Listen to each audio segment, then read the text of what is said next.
പാകിസ്ഥാനെ ഭയപ്പെടുത്തുന്ന നീക്കങ്ങളാണ് ബലൂചിസ്ഥാനിൽ നടക്കുന്നത്. കാരണം ബലൂചിസ്ഥാന്റെ തലസ്ഥാനം ഉൾപ്പെടെയുള്ള പ്രദേശങ്ങളിൽ ഇപ്പോൾ പാകിസ്ഥാന് ഒരു കൺട്രോളും ഇല്ല എന്ന് തന്നെയാണ് വ്യക്തമാവുന്നത്. പൂർണ്ണമായിട്ടുള്ള നിയന്ത്രണം ബലൂച്ച് ലിബറേഷൻ ആർമിക്കും അവരെ സപ്പോർട്ട് ചെയ്യുന്ന ഗ്രൂപ്പുകൾക്കുമായിരിക്കുന്നു. പൂർണ്ണമായ സ്വാതന്ത്ര്യം അവർ പ്രഖ്യാപിച്ചിരിക്കുന്നു. പാക് സൈന്യത്തിന് ഒന്നും ചെയ്യാൻ കഴിയാത്ത ഒരു സാഹചര്യം ഇപ്പോൾ ബലൂചിസ്ഥാനിൽ ഉടലെടുത്തിരിക്കുകയാണ്. മാത്രമല്ല, തുടർച്ചയായിട്ട് ഇന്ത്യ ഉൾപ്പെടെയുള്ള രാജ്യങ്ങളോട്, പ്രത്യേകിച്ച് ഇന്ത്യയോട് തങ്ങളെ അംഗീകരിക്കണം എന്ന് ഇപ്പോൾ ബലൂജിലെ ജനത ആവശ്യപ്പെട്ടിരിക്കുകയാണ്. ഇത് തീർച്ചയായിട്ടും ഒരു വലിയ മാറ്റത്തിന്റെ സൂചനയാണ്.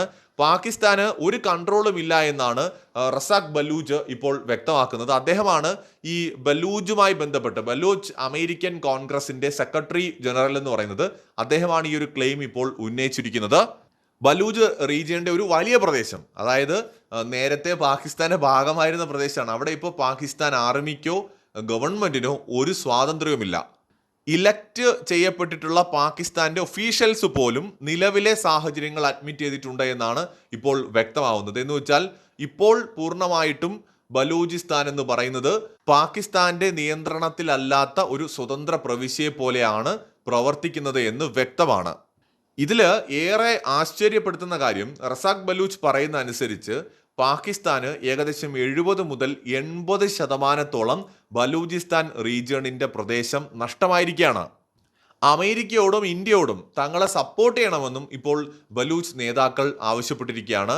ഇന്ത്യ തങ്ങളെ സപ്പോർട്ട് ചെയ്യുകയാണെങ്കിൽ ഞങ്ങളുടെ വാതിലുകൾ ഞങ്ങൾ തുറന്നു നൽകും എന്നാണ്, അല്ലെങ്കിൽ തുറന്നിട്ടിരിക്കുകയാണ് എന്നാണ് ബലൂചികൾ പറയുന്നത്. എന്ന് വെച്ചാൽ ഒരു പൂർണ്ണമായ സഹകരണം ഇന്ത്യയുമായിട്ട് അവർ ആഗ്രഹിക്കുന്നു എന്നാണ് പറയുന്നത്. ഇക്കാര്യത്തിൽ ഇന്ത്യ വളരെ കെയർഫുൾ ആയിട്ട് മാത്രമേ ഡീൽ ചെയ്യാൻ സാധ്യതയുള്ളൂ. കാരണം നമ്മുടെ മുമ്പിൽ ഒരുപാട് ഉദാഹരണങ്ങളുണ്ട്. ഇപ്പോൾ ബംഗ്ലാദേശ് തന്നെ ഒരു ഉദാഹരണമാണല്ലോ. പാകിസ്ഥാൻ സൈന്യത്തിന് ബലൂചിസ്ഥാൻ ഇപ്പോൾ ഒരു അന്തിമ മുന്നറിയിപ്പ് കൂടി കൊടുത്തിരിക്കുകയാണ്. ഞങ്ങളൊരു രക്തച്ചൊരിച്ചിൽ ആഗ്രഹിക്കുന്നില്ല, ഒരു ബംഗ്ലാദേശ് സാഹചര്യം പുനഃസൃഷ്ടിക്കാൻ ആഗ്രഹിക്കുന്നില്ല. സമാധാനത്തോടെ ഞങ്ങളുടെ മണ്ണ് വിട്ട് നിങ്ങൾ പൂർണ്ണമായും ഒഴിഞ്ഞു പോവുക, അതുമാത്രമാണ് ഏറ്റവും നല്ല മാർഗം. ഞങ്ങൾ സമാധാനമാണ് ആഗ്രഹിക്കുന്നത്. ഈ ഒരു റീജിയണൽ സ്റ്റെബിലിറ്റി തകർക്കുന്ന ഏതൊരു പ്രവർത്തനത്തിൽ നിന്നും പാകിസ്ഥാൻ വിട്ടുനിൽക്കണം എന്നും ഇപ്പോൾ ബലൂചിസ്ഥാൻ ആവശ്യപ്പെട്ടിരിക്കുകയാണ്. മാത്രമല്ല, ചൈനയ്ക്കെതിരായിട്ടുള്ള അവരുടെ നിലപാടുകൾ അവർ വീണ്ടും ആവർത്തിച്ചിരിക്കുകയാണ്. ട്വിറ്റർ അടക്കമുള്ള പ്ലാറ്റ്ഫോമുകളിൽ ഇന്ത്യക്ക് തുറന്ന സപ്പോർട്ടോടുകൂടി അവർ വന്നിരുന്നു. അതായത് ചൈന പാകിസ്ഥാനെ സപ്പോർട്ട് ചെയ്യാണ്, എന്നാൽ ബലൂജിലെ ജനത പൂർണ്ണമായിട്ടും ഇന്ത്യക്കൊപ്പമാണെന്നും പാകിസ്ഥാനെ അവർ തീവ്രവാദ രാഷ്ട്രം എന്നൊക്കെയാണ് വിളിക്കുന്നത്. നമ്മൾ വിളിക്കുന്നതിനേക്കാൾ മോശമായ വാക്കുകൾ ഉപയോഗിച്ചുകൊണ്ടാണ് പാകിസ്ഥാനെ ശരിക്കും ബലൂജികൾ വിളിക്കുന്നത്. അപ്പോൾ ബലൂചിസ്ഥാനിൽ നമുക്ക് മനസ്സിലാക്കാൻ കഴിയുന്ന ഇപ്പോഴത്തെ ഒരു സിറ്റുവേഷൻ എന്ന് പറയുന്നത്, ഒരു വലിയ ഏരിയയുടെ കൺട്രോൾ പൂർണ്ണമായിട്ട് പാകിസ്ഥാന് നഷ്ടപ്പെട്ടിരിക്കുകയാണ്. ഇവർ ക്ലെയിം ചെയ്യുന്നത് പോലെ 80-70% ഒക്കെ ഉണ്ടോ എന്നുള്ളത് നമുക്കറിയില്ല.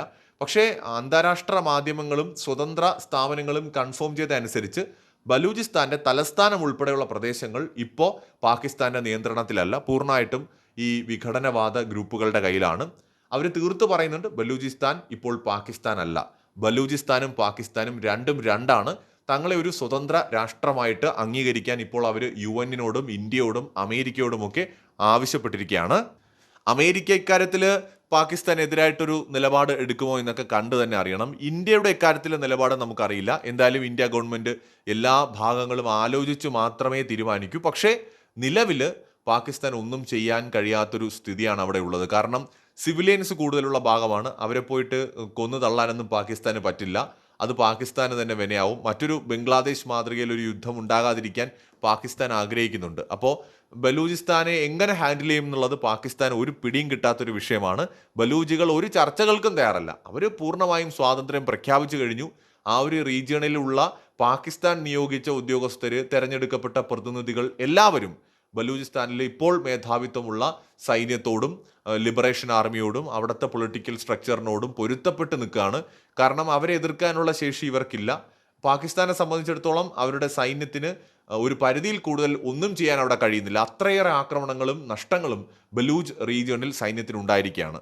അപ്പോൾ ഇനി ഒരു പക്ഷേ വൈകാതെ തന്നെ ഒരു സ്വതന്ത്ര രാഷ്ട്രമായിട്ട് അതിനെ പ്രഖ്യാപിക്കുമോ ഏതെങ്കിലും രാജ്യങ്ങൾ, അല്ലെങ്കിൽ ബലൂചിസ്ഥാനെ ഒരു രാജ്യമായിട്ട് ഏതെങ്കിലും രാജ്യങ്ങൾ അംഗീകരിക്കുമോ, UN അംഗീകരിക്കുമോ എന്നതൊക്കെ കണ്ടു തന്നെ അറിയാം.